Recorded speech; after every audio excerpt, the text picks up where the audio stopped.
Russia and NATO are already at war. At least that appears to be the case if you ask any of the high-level Russian diplomats. This is a quote from Russian Foreign Minister Sergei Lavrov saying that NATO and the EU, through Ukraine, have declared war on Russia and are directly participating in Ukraine's war against Russia. There was also another interview with the Russian diplomat to France who said that if NATO shoots down a Russian aircraft, that even if it's violating NATO airspace, then that means war. Which is darn inconvenient because here's a map of NATO countries whose airspace has been violated in the past 2 weeks by Russian aircraft, whether that's drones or manned aircraft. Even today, Hungarian aircraft, which again is part of NATO, had to be scrambled in Estonia to intercept Russian aircraft that were nearing very close to NATO airspace. And while all this is happening, it appears, at least according to the Institute for the Study of War, that Russia is gearing up for violent protests in Moldova to prevent that country from sliding more pro-Western as opposed to pro-Russian. And in case you think that any of this is just some big misunderstanding, whenever European officials visited Moscow to have some conversations about some of these air incursions,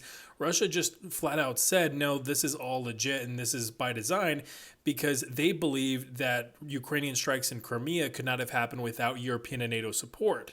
Things are obviously heating up very quickly in Europe, and we're going to continue to track this. But if you're wondering why all of this is happening now, then stay tuned for another video that I'm going to have coming up pretty soon. We're going to talk about why Russia is feeling so desperate that they have to increase the heat in other places to effectively scare NATO into repealing some support for Ukraine and to isolate Ukraine. So follow for more coverage on all these events and more, and stay tuned for that video.